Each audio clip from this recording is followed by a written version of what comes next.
My name is Erin Maddox, and I never thought I'd be grateful that my sister stole my fiancé. When the ivory envelope arrived with her name tied to his in golden script, I wanted to rip it apart, burn it, curse it. Instead, I RSVP'd yes.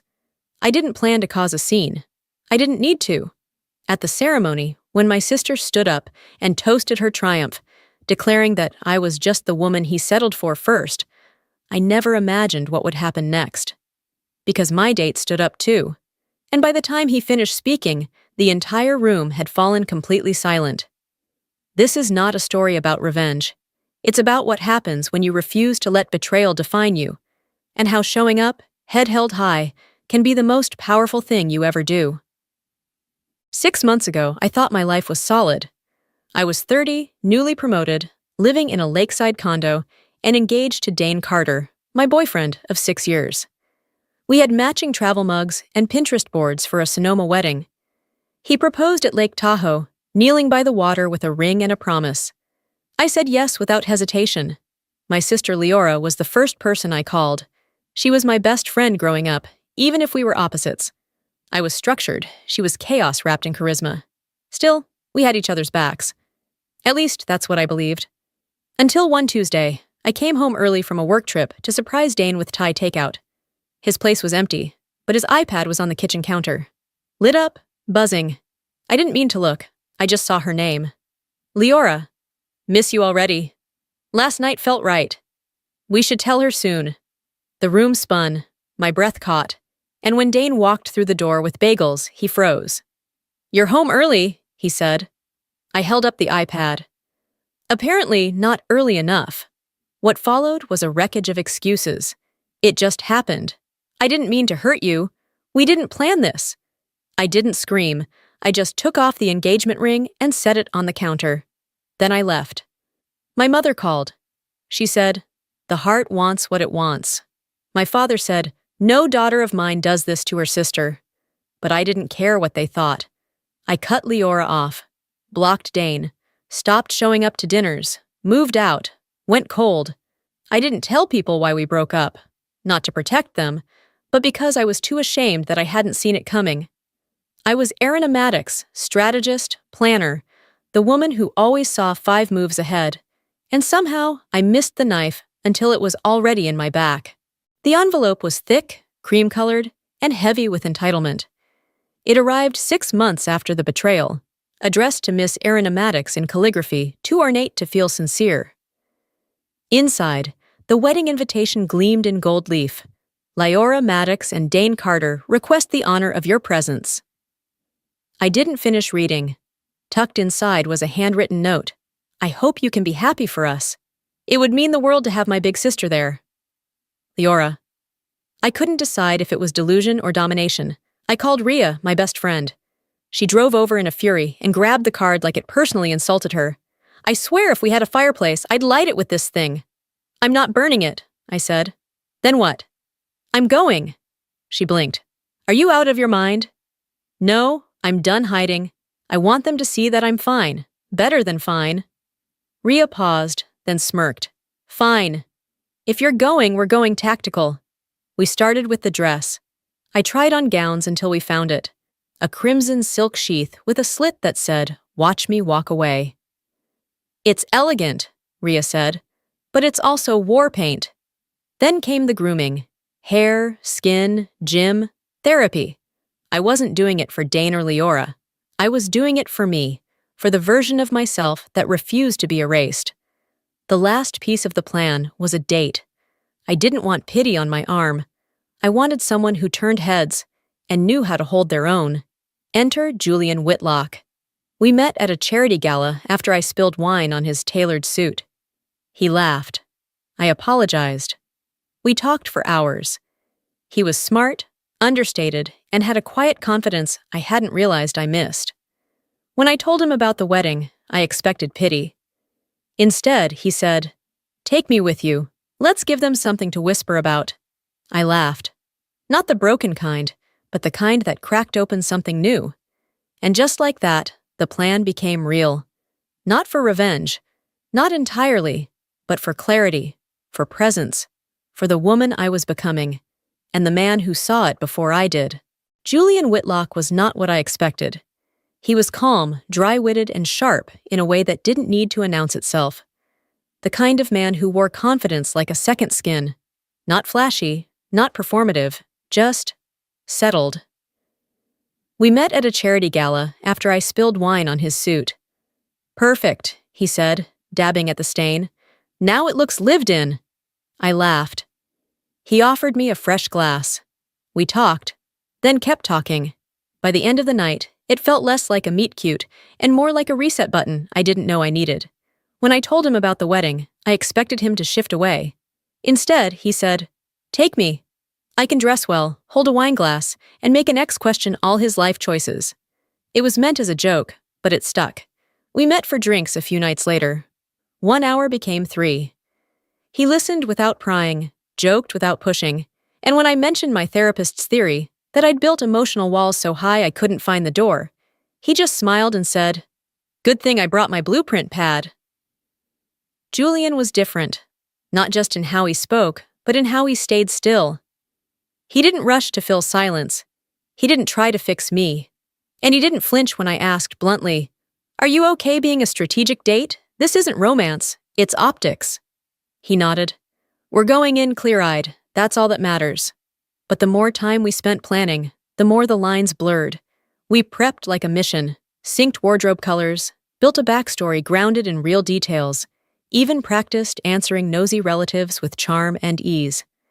And in those moments, when we laughed about fake anniversary dates or rehearsed our how we met story, I caught myself watching him, not as a prop, not as a tactic, as a man who made me feel seen again. One night, over pasta and whiskey at his loft, I confessed, "This is starting to feel real, and I don't want to use you." Julian shook his head. "Irina, this isn't about being used. It's about showing up, fully, for yourself. I just get to witness it." There was a pause, a shift. I looked at him. "Why are you really doing this?" He met my eyes. "Because someone tried to dim your light, and I want to walk beside you when you take it back." That was the moment I stopped seeing him as a date for a wedding, and started seeing him as someone who might not disappear when it was over. The wedding was a 3-day affair at a luxury vineyard estate in Lake Geneva, Wisconsin. Hand-selected wines, a curated playlist, and floral arrangements so extravagant they probably needed their own zip code. Julian and I arrived fashionably late to the Friday welcome cocktail, just as the sun was dipping below the hills. He stepped out of the car, adjusted his red pocket square, then offered his arm. "You ready?" "No," I said, "but we're going anyway." As we walked through the terrace doors, I could feel the shift. Heads turned, conversations paused mid-sentence. It was the exact reaction I feared, and somehow needed. My mother gasped when she saw me. "Irina, you came!" "Oh, sweetheart, you look radiant." Her eyes flicked to Julian. "And who is this handsome stranger?" "Julian Whitlock," he said with a practiced warm smile. "And I must say, your daughter undersold how stunning she'd look tonight." My mother giggled. Julian was dangerous in the best way. Leora spotted us from across the terrace, her expression cycling from surprise to calculation. She air-kissed me near the cheek. "Irina, so glad you could make it." Her tone was tight, her eyes sharper. "And this is—" "Julian," he answered smoothly. "Boyfriend." A beat of silence. We hadn't agreed on that label, but he said it like it had always been true. "Well, lovely to meet you," she said, turning away too fast. "Dane, come say hello to Irina." Dane approached slowly, hands in his pockets, tie askew like it was choking him. "You look great," he said. "I'm glad you came." I smiled. "Wouldn't miss it." Julian extended his hand. "Julian, heard a lot about you." Dane hesitated just a second too long before shaking it. The rest of the night was a carefully choreographed social dance. Julian charmed everyone, old aunts, groomsmen, even the vineyard staff. People laughed louder when he was near. Leora kept glancing at us like she couldn't decide whether to scowl or smile. By the time we returned to our suite, my cheeks ached from smiling, but not from pretending. That went oddly well, I said, slipping off my heels. Julian leaned against the doorway, hands in his pockets. You think they bought it? Oh, they bought it. You're currently trending on Leora's bridesmaids group chat. He grinned. Good. Let them wonder. Saturday's rehearsal dinner was more intimate. Just close family and the wedding party. I was seated directly across from Dane's parents, who had always adored me. Irina, darling, his mother said, taking my hands. We've missed you. You look happier, stronger. She is, Julian said, cutting in like he belonged there. And I'm lucky to witness it. Every time he spoke like that, something in me loosened. The night wore on with cautious speeches. Nobody dared mention how the bride and groom started, until Dane's best man, Trey, broke the tension with a joke. Dane's always been decisive, except about women. Took him 2 sisters to figure it out. Nervous laughter. Leora didn't find it funny. The ceremony took place Sunday afternoon. The weather was obnoxiously perfect. Blue skies, soft breeze, not a single wilting petal in the overflowing flower arch. Julian and I were seated in the 3rd row, front and center. I wore the crimson gown. When I walked past the guests, I could feel whispers float behind me like a train. Dane looked pale in his tux. Leora, radiant in lace and diamonds, locked eyes with me before walking down the aisle on our father's arm. His face was unreadable, somewhere between proud and resigned. They exchanged vows. Hers were theatrical. His were hesitant. Then came the reception.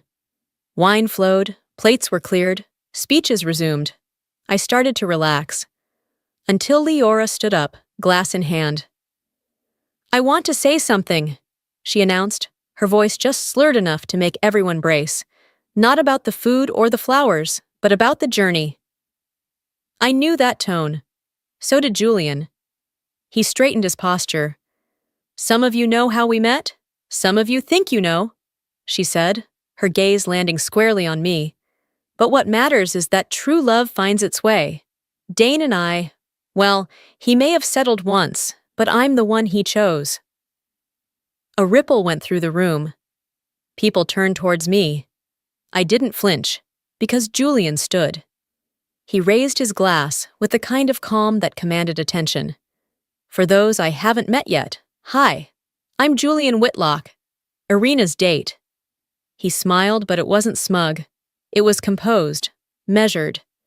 And I just wanted to say, marriage is a big commitment. Takes vision, courage, clarity, kind of like architecture, actually. A few chuckles. I don't know Dane, and I don't know the choices he made, but I do know Irina. And let me tell you, she's not a consolation prize. He looked at me, really looked. She's the blueprint for everything better. Silence, then applause. Someone actually whistled. Dane looked like he wanted to crawl under the table. Leora's face flushed from champagne, ego, and something else, fear. Julian sat down and reached for my hand. Too much? I squeezed his fingers. No, that was perfect. The reception music resumed, but the room didn't return to normal.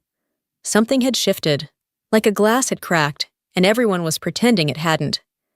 I stepped away to the restroom to catch my breath. I wasn't running, but I needed air. A pause. 5 minutes away from everyone pretending nothing had happened. I was touching up my lipstick when the door swung open hard enough to rattle the hinges. Leora stormed in, wedding gown hitched up in her fists, like she was ready to sprint through fire. What the hell was that? She hissed. I turned slowly, capped my lipstick. You'll have to be more specific. Your boyfriend's little speech, humiliating me, turning my wedding into your redemption tour. He stood up because you used a microphone to insult me. I didn't insult you, she said, eyes wild. I told the truth. He chose me. That's not my fault. I crossed my arms. It is your fault, not that he left me, but that you couldn't win without trying to make me small. Something cracked in her then. Not fury, something older, rawer. You always make me feel that way, she whispered. The sentence hit harder than I expected. Growing up, I was always Irina's little sister. You were the smart one, the successful one, the one Mom bragged about at brunch. I was the mistaken eyeliner. That's not how I saw you. But it's how I saw myself. Her voice wavered. She looked like a bride and a ghost at the same time, flushed and furious, but deeply lost. I didn't take Dane to hurt you, she said. I just wanted to feel like I was someone worth choosing, and he made me feel that way. I stared at her, for the first time, really seeing her not as the girl who stole from me, but as the girl who'd been chasing a shadow her whole life. I get it, I said. You wanted something that felt like proof. She nodded. But here's the thing, Leora, I continued, soft but steady. If you needed him to feel valuable, you've already lost. Because he's not a prize, he's a mirror. She blinked, unsure if she was hurt or grateful. We stood there, surrounded by marble and silence and 30 years of unspoken things. It wasn't forgiveness, not yet, but it wasn't war anymore either. She turned to leave, paused. Your boyfriend, he loves you, you know. I didn't answer, because I wasn't sure yet, but I knew how he looked at me. And maybe that was enough, for now. Later that night, Dane found me on the terrace, alone. Can I talk to you? I nodded once. He looked older, more tired than I remembered, less like the man I almost married, and more like a lesson I had finally learned. I just wanted to say I'm sorry, for everything. What Leora said in there, that wasn't fair. No, I agreed, it wasn't. He exhaled.